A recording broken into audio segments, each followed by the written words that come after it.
NASCAR really started and grew up in the foothills of North Carolina. Almost 80 years ago, in downtown Wilkesboro, a group of men met at the Smithy Hotel, and the idea that became NASCAR was born. And this is actually where NASCAR was conceived at in April of 1947 after Enoch Staley invited Bill France Sr. to come up for one of his races. It was a dirt race. It was supposed to hold 3,000 people. It ended up hosting over 10,000 people for this race. Illegal moonshining, prevalent in Wilkes County long before NASCAR, helped create stock car racing as we know it. There were a lot of people running bootleg moonshine.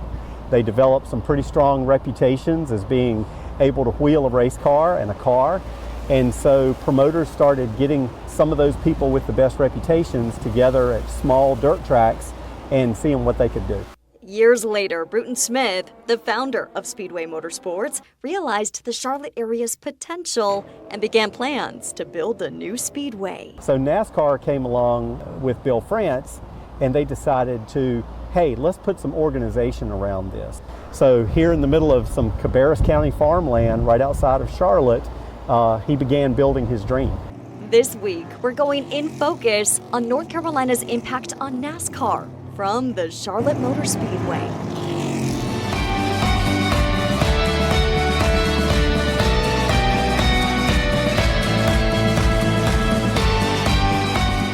Hi there and welcome to In Focus, North Carolina. I'm Sarah Rudlang, joining you this week from none other than Charlotte Motor Speedway, home of the Bank of America Roval 400. That's right, this week we're going in focus on all things NASCAR in our state. We're going to talk about the history of the sport, its impact in our communities, and also go behind the scenes with some of the top drivers, starting with playoff driver and Roval 400 winner, Kyle Larson. When I think of North Carolina, I think of NASCAR. I don't know how everybody else is. Our In Focus cameras were there during a recent charity fashion show at the Speedway, which raised more than $450,000 for children impacted by cancer and heart defects. Top drivers at the event, including Larson, Kyle Busch, John Hunter Nemechek, and Daniel Hemrick, previewed the Roval 400. I always enjoy the Roval just because it's home and we get to sleep in our own bed, and it's close to our race shop here. I race for Hendrick Motorsports, so a mile away probably or less, and get to have a lot of the employees and workers from the shop get to come and support us at the race. So it's fun, and whenever you can do good at Charlotte Motor Speedway, it's special too. So it was great to win last year, and hopefully we can be strong again this year. What's it like for you before a big race day? Do you get nervous anymore? No, not anymore. I've been here too long, I guess. But earlier on in my early days, yes, of course. I had the butterflies in my stomach. I got nervous on big races, and you get down towards the end of those big races as well too. And I feel like everybody must get nervous because we all tend to crash a little bit more towards the end of those races. It all just comes down to putting on a great fan experience and putting on a great race, being able to go out there, scoring the win, and when you win, you get to go to victory lane, celebrate with your team. No greater feeling. Daniel Hemrick leads the 8. I was part of the very first Roval that got raced in the Xfinity Series and in the Cup Series, and now I'll be doing it in the Truck Series this year. And it's just unlike any other racetrack we go to throughout the country, and talking about preparing for it and all the things that go into it, preparing for the unknown. And every year when you think you get it figured out, all of SMI changes the configuration or does something different that adds another level of excitement, but also makes it more of a challenge to the drivers and the teams, right? Because we got to adapt to that. And I think from the fans' perspective, I've been a fan of motorsports living here in North Carolina area my entire life, and that makes it fun for the fan, and hopefully they come out and enjoy the show. And the Roval is such an interesting racetrack. Having done it before, can you talk a little bit about what goes through your mind as a driver when you prepare for this race? Yeah, it's definitely interesting. Everyone just thinks that we turn left all the time, and at the Roval we turn right some too. Really tight, technical road course, some fast speedway corners from the high banking, but it's a super interesting racetrack, very challenging, low grip, tend to spin tires quite a bit, and it's a really fun place as well. So it's challenging for sure from the driver perspective. It's taken me a little bit to get used to, but somewhere that I enjoy coming to. Folks who work at the Speedway today, like Scott Cooper, recall how it all started. The Bank of America Roval 400 was really a vision by our founder, Bruton's son, Marcus, who is now our CEO for the company. And he looked out at the speedway, looked at our property. You know, we had this world famous super speedway oval, but we also had a very technical road course within our infield. And Marcus had a vision, as a lot of fans were asking for a road course to be in the playoffs. Hey, how can we combine our road course with the oval and create something that's never been done before? It's another first for Charlotte Motor Speedway and for NASCAR. And to create that race that could really be a signature moment within the playoffs. And that race is actually the cutoff for the second round of the playoffs. So that makes it even doubly important to the drivers and to the race teams, because after this race, only 8 drivers still remain eligible to win the championship at the end of the season. Here at the Roval, being in the playoffs, being a start of a round for us, it's nothing else that you could really ask for. I also sat down with Raja Karuth, who competes full-time in the NASCAR Craftsman Truck Series. Karuth participated in NASCAR's Drive for Diversity development program, created in 2004 to develop and train drivers from diverse backgrounds. I think the only way you're continuing to grow the sport is being inclusive and making sure that it's accessible to as many people as possible. And for those that want to get involved, having it being open to them, regardless of where you come from or what you look like. Karuth is now giving back to the young fans he entertains on the racetrack. So we have a Racing with Raja curriculum we've worked on with Microsoft. GM has helped us with that. Same with some folks at NASCAR and iRacing, just to really bridge a gap and expose young adults to racing. And it's not really to look for the next driver per se, but it's really focused on 13 to 16-year-olds in terms of exposing them to a new industry, whether it's to get involved from an engineering or mechanic standpoint to marketing, race operations, really the whole nine. Karuth is the 3rd black driver to win a National Series race, in good company alongside Bubba Wallace, who recently became the 1st black driver to win the Brickyard 400, and the trailblazing Wendell Scott, the 1st black driver to compete in and win a NASCAR Premier Series. I think compared to other sports, the car is the equalizer, and so it's nice to see how much of an impact that individuals can have regardless of your physical makeup, where you're from. It's just a matter of having the skills and working at the skills. Coming up. I just love it. I love racing. Love this place, and we've made it home. So we need as many tourists as possible. Come to Cabarrus County. Our special episode on NASCAR in North Carolina is just getting started. We're going to hear from other top drivers, plus a local lawmaker about the sport here in our state. Stay with us on In Focus.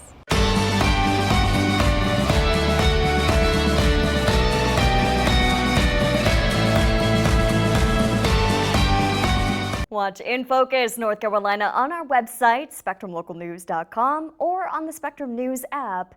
In Focus also airs every Sunday morning at 11:30 and every Sunday night at 8:30, with re-airs Monday and Tuesday night at 11.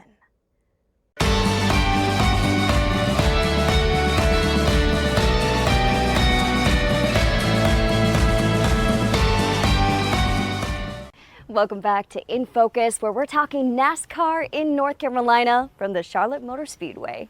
Just got a little wide, and look at that, runs out of room, hits that. First of all, racing here in your home state, what's that like, and what's the preparation like for you, for the home team? Yeah, I tell you, as anybody that's been part of sports, when you have home games, there's always a different feel to it. Myself being from Kannapolis, North Carolina, every time we have a race here at Charlotte, which is obviously my home racetrack, it's a different vibe to it. You have way more family at the racetrack with you. You have your friends you grew up with, that you went to school with, who probably thought you were crazy leaving every weekend to go chase this thing called racing, and now they get to watch you on a professional stage. Being a North Carolinian here racing in your home state, what does that mean to you? It means a lot. Growing up here in Charlotte, second generation, going to the racetrack with my dad, we've always had a lot of family and friends that come out to Charlotte Motor Speedway, and being able to still race here twice a year, once on the oval and once on the Roval, is super special. So excited to get back here, excited to race in the Roval, and be able to bring a lot of those family members and friends who don't get to a lot of races, and a lot of kids that I grew up with, went to high school with, are still in the area, which is super nice. So being able to rekindle those friendships and bring them out to see what I'm able to do. It's Kyle Rowdy Busch! I was born and raised in Las Vegas, but I've actually been in North Carolina now for more than my time than I was in Vegas. So I'm a North Carolinian, I guess. You know, I've been more half my life here. So great atmosphere being in Charlotte. You know, love this place, and we've made it home. My son was born here, my daughter's born here. So having the family and everything always close nearby, we always come out to the Roval, enjoy it. For me, it wasn't too different. Wasn't much of a culture shock by any means, but I just love it. I love racing, so you know there's lots of that here nearby, so it's perfect for me. What's it like for you going from growing up here being a fan to now being behind the wheel? I imagine, you know, that's the dream for so many people, and you're living it. What's that like? Yeah, truly living a dream every single day. I told somebody the other day I've never had a real job, but yeah, I've raced since I was 5 years old.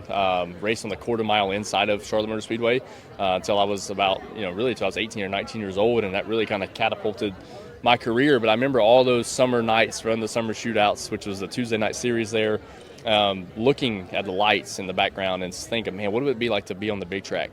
And now I've been fortunate to do that more times than I can count. And every time I go through the tunnel at Charlotte Motor Speedway, it's always like, man, this is real life. This is what I have the fortune of being able to do. And just been incredibly blessed for whatever reason. I don't take a bit of it for granted, and just try to enjoy the ride. Let's talk about the fans. Yeah. Do you notice a difference when you're here at home versus some of the other tracks that you race at? Yeah, for sure. You see a lot more people that you know from the area. Definitely a lot of locals that come out, and a lot of people that travel in as well.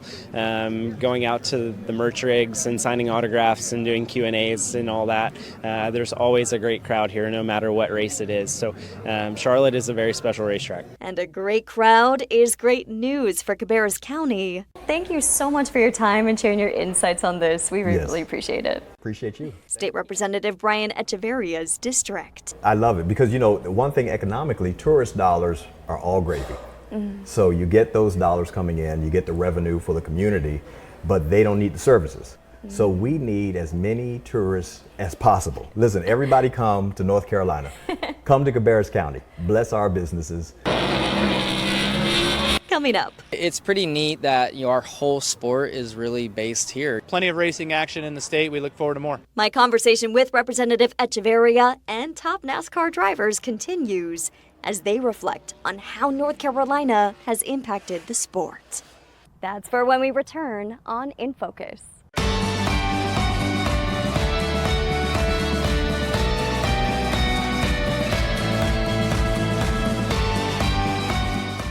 Watch In Focus North Carolina on our website, SpectrumLocalNews.com, or on the Spectrum News app. In Focus also airs every Sunday morning at 11:30 and every Sunday night at 8:30, with re-airs Monday and Tuesday night at 11.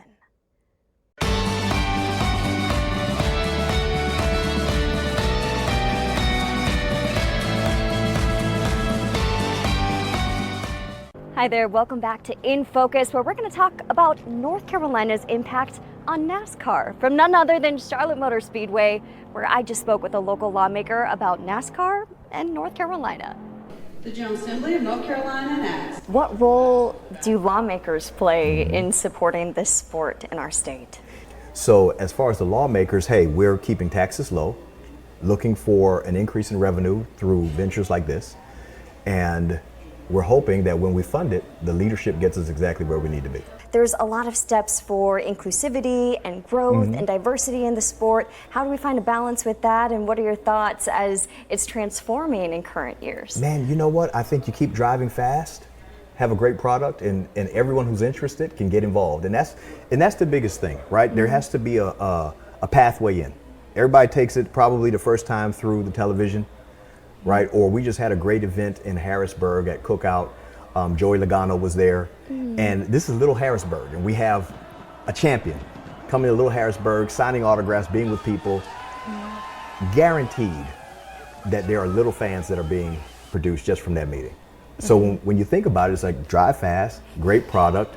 Everyone who wants to be involved can be involved. And I think that's the American dream. That's what we really want. What's that like for you with the just excitement too that people get, and it seems to be growing as well? Well, I'm glad it's growing. We had a tough time right after the recession, and to watch it bounce back and what that means to our community here is huge. We have a NASCAR caucus led by John Torbett, and it's like we're involved. It's big, especially to Cabarrus County. We lost the mills, And this was like morale, business. It was the lifeblood of small businesses.